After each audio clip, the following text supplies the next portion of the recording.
Hi, everybody. Thank you for joining me once again for Get Your Money Right with Yvonne. I'm Yvonne. How's it going? Listen, if you were looking for the spot to talk about retirement savings account, you are indeed in the right place and welcome. So before we get started, I want to do what we always like to do here is me asking you, how are you doing? How are you faring? How is it going?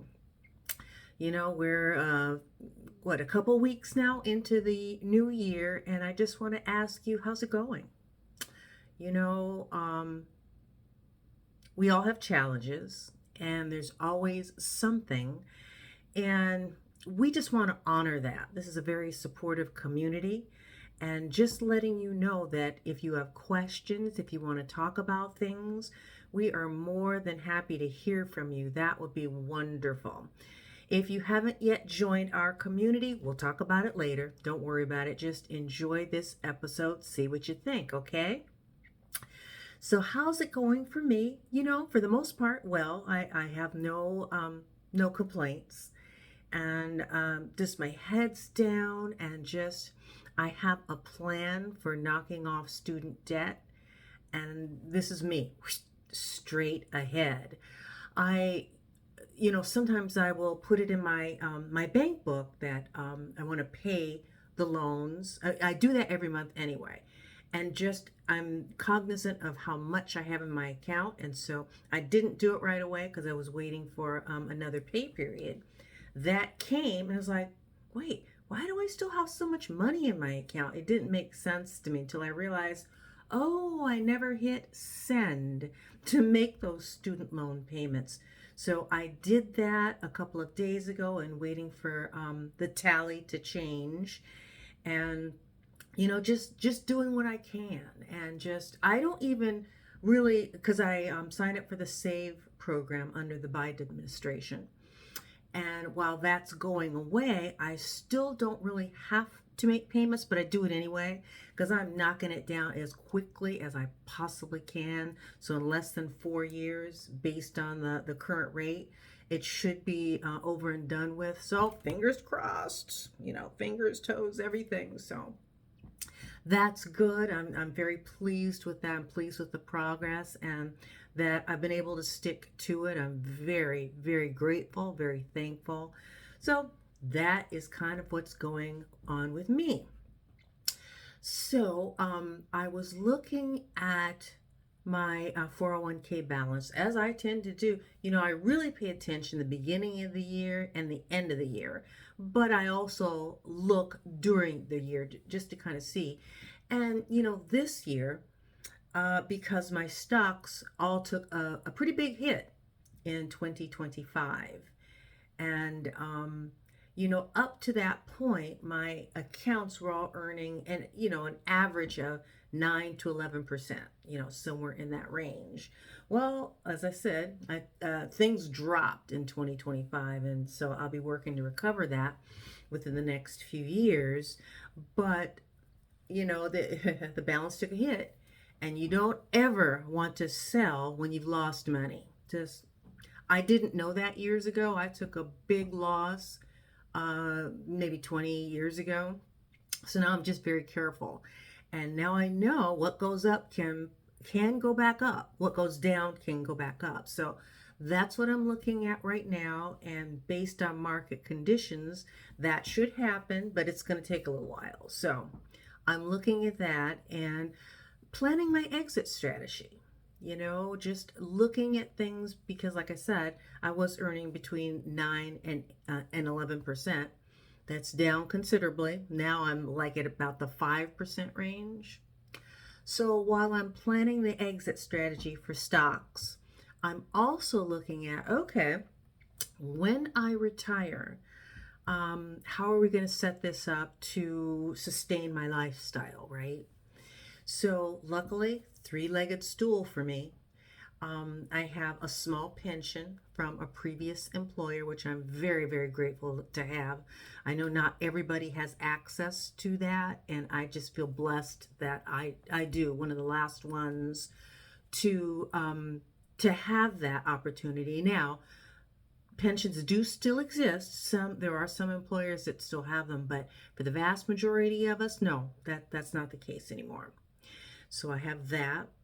And then Social Security I will have, and we'll all have it to some extent. There's been rumblings that in 2030 or 2031, somewhere in that neighborhood, that there folks will take a cut in Social Security if we don't figure out a way to shore up the system.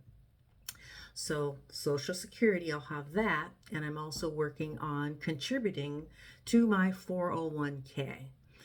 And with all of those sources, I should be okay. I was looking at it. I'm going to stop myself. Be okay. What does that mean? All right, so what I would get from my pension is one thing.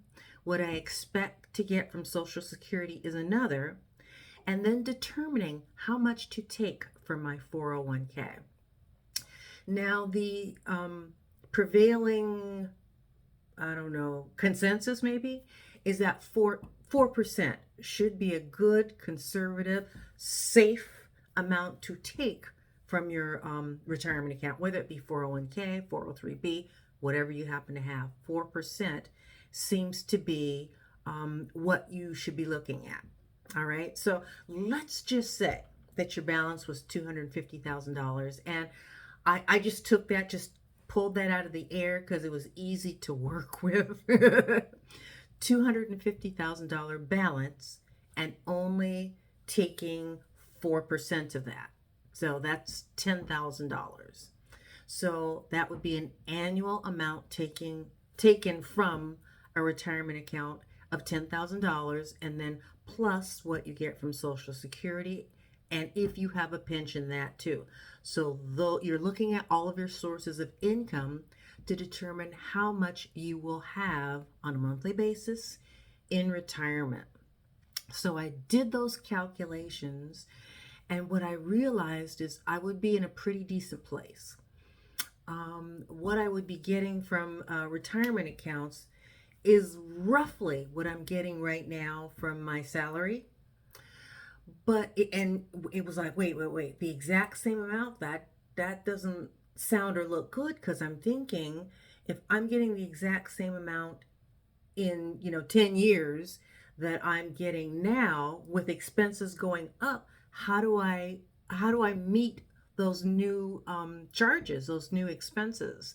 And then it hit me, oh, so what I'm bringing home now and what I will bring home in retirement are roughly the same, but what I would be missing is the student loan payment.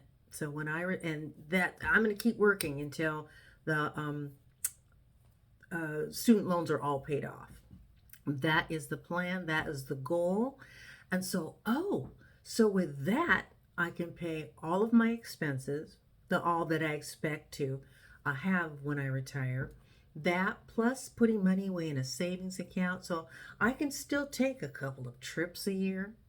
Nothing fancy, no, just basic, just a trip around the country, doing something, maybe a small, big trip or a cruise, something small, just, so you can get away and kind of enjoy your life. And that is my goal, plus hanging out with friends, doing the things I want to do, and just making sure I can cover all of those expenses with the money I'm bringing in. So once I did the math, it was like, oh, okay, this is doable. This is what retirement should look like for most people, that you can take care of yourself and have fun. Honor the life that you spent so many years saving for, and you just want to enjoy it. And so that's what I was doing. That's what I was working on, and just really, really grateful for that. And I'm hopeful that you are now doing something similar for yourself. So, we've done a number of these episodes. So you're putting money away into a retirement savings account, whatever you have access to. Please tell me that you are doing that, because that's going to be the biggie right there. Just making sure you're putting enough money away. And if you haven't already done so, get that blank sheet of paper. Why do we do that? Because we want to look at what's going out and what do we have to save. And remember that the first line is going to be, what are you bringing in? What's your net? And your net being after your retirement account money has come out. So this is what you have left. And then the next line on that blank sheet of paper is pay yourself first. Okay, so you're putting money away in savings, and you're making sure you have cash available to you. However you do that, whether it be cash in your wallet or cash on your debit card, whatever it happens to be. Put money away for emergency savings. You want to be able to do that. And anything else you want to save for. Make sure that first line is about you. You are so very important. And make sure that you are funding the things that are important to you. Okay? Then from there, you're going to note those expenses. And how did you do when you went through all of that? Did you have a little bit of money left over, which is great? Or did you look at it and go, oh, wow, it looks like I overspent? And remember, the first place to go looking for money is not the pay yourself first line. Stay away from that, because you can always find money elsewhere. And that's what you want to do. That's what you want to be looking at. And one of the things that I did many years ago is I changed my cell phone provider. And that was one thing I did. Another thing I did was I changed my insurance provider, because it was just getting out of hand. And maybe your streaming service, maybe is that another place that you can maybe look to save some cash. Whatever you have to do, please do it from the expenses. Make a change there. Never take your pay yourself first money. That's no. You got to have a life, and you've got to take care of now and tomorrow. We've talked about that balance. What do I have now? What do I need to save for in retirement? Because remember, who's going to do it if you don't? Okay, we can't rely on the government to take care of us in retirement. We can't do that. You have to take care of yourself. And that's why we do these. It's about talking about those things that you need to do to ensure you can take care of yourself. Okay? Please do that. And at the beginning of this, we were talking about if you'd like to join this community. We just love to have you. So where you see subscribe there, click that button and follow the link and provide the information. Just know that this content is always going to be free. Don't ever worry about anybody charging you for it. I do this because, sometimes you have to be the change you want to see. And I was finding that there was really nobody speaking my language in the money management sector. Everybody, or a good many of them, said, don't fund your retirement account until you've paid off all your debts. Well, if I did that, I wouldn't have any money saved for retirement. I figured out a way to put money away and pay my debts. That's, us middle income people, we have to find that balance. You have to. And you can't say stuff like, well, I'll just work till I drop, because what if you can't? We all don't have that option. Things change in life. What happens if you're not able to work until you're 80, whatever? What if you can't? And so you have to pay attention to things now and today. So please, whatever you do, take care of what you need to take care of. Reach out to this community. We'd be happy to help you in any way we possibly could. Okay? And with that, we like to keep these in the 15-minute range, thereabouts. And so we're getting to that point. So I want to thank you once again for joining us for Get Your Money Right with Yvonne. I'm Yvonne. Until next time, Please take care of yourselves and take care of each other. Be good. Bye.